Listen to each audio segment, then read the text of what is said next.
What's up, guys? Day removed from filming this. This is my first workout that I took part in, knowing that my targeted show was 5 weeks postponed.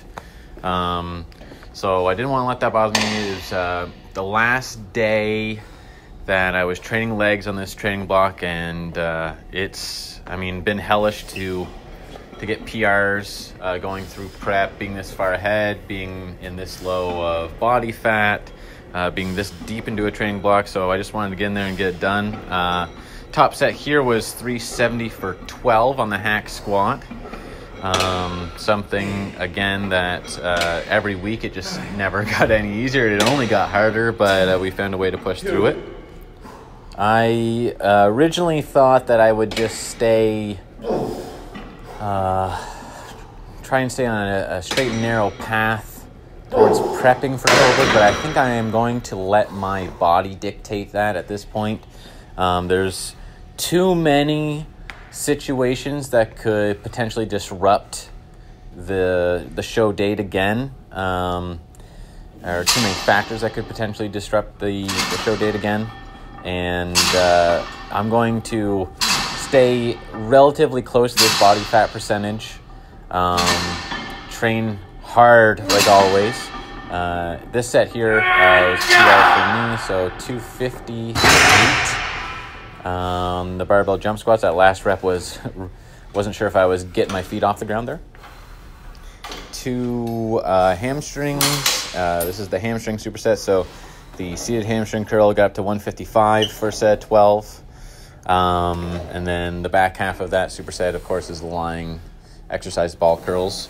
But as I was saying before, I think I'm going to take this week to let my body rest. It's going to be a deload week from training where I'm just, it's not that I won't attempt PRs, but I'll just look through my notebook with all of my exercises and all of my PR sets, and just find sets that'll be easy to PR, that won't absolutely make me downtrodden and just fuck over my central nervous system.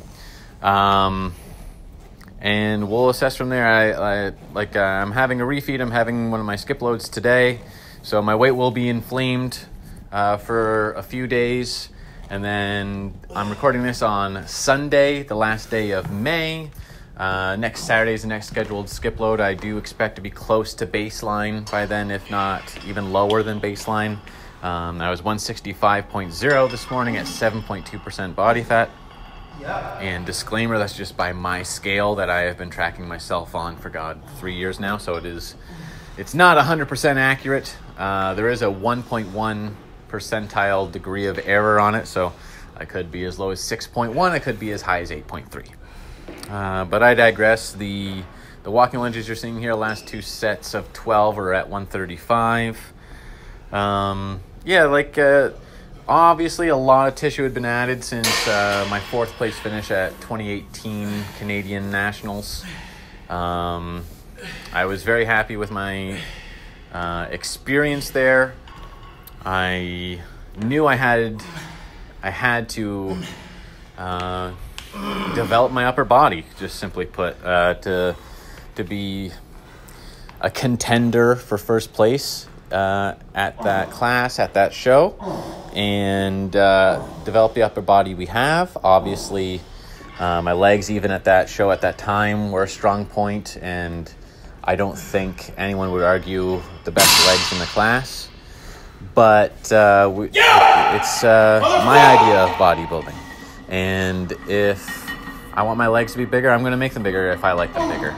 So, yes, of course, it'll be a lifelong sort of journey to try and get my upper body up to speed with my legs. But I have no problem being the Canadian natural version of Tom Platz. I kind of like that. I like knowing that when I step on stage, I'm going to have legs that get up there in the right condition that are going to drop jaws. So the barbell stiff leg deads that you just saw there, the training block culminated with a 345 for 8. And here for the seated calf raises, 180 for the last 2 sets of 8.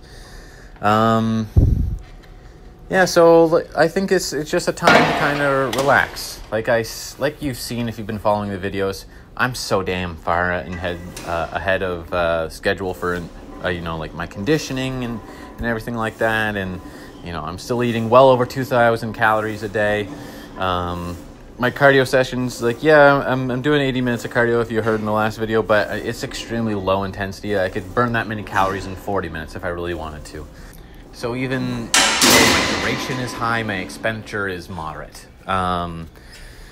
Still eating a lot. I mean, I'm having over 200 grams of carbs a day. That's on the low end for me, believe me, if you saw what I was eating every day in the off season. It is on the low end.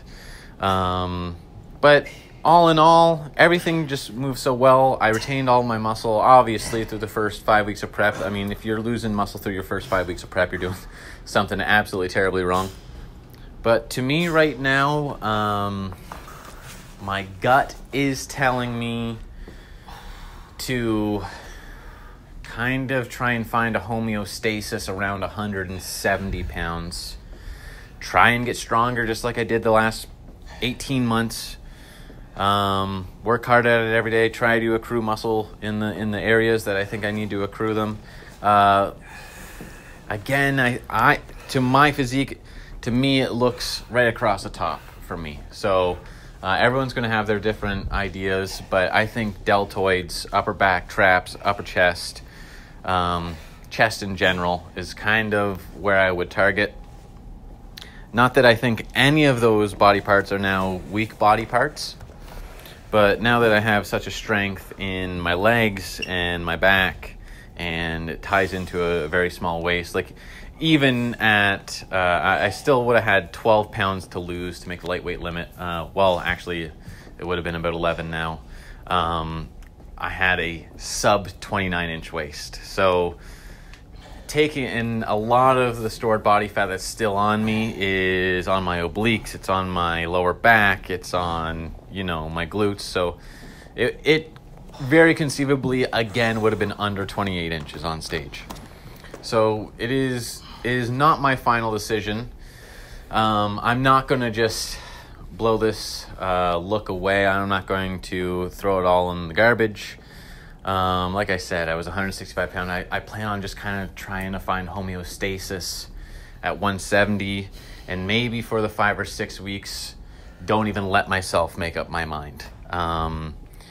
I'm extremely militaristic in my sort of approach to prep. It's almost archaic or monk-like, or however you want to say it.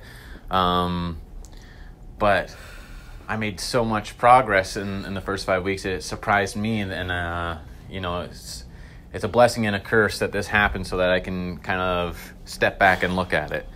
So stay tuned for what's next, guys. As long as I still have the time to do them like we do right now, I'm probably going to keep sending out these video updates. And until next time, have fun, good luck, take care, stay safe, and you'll be hearing from me again soon.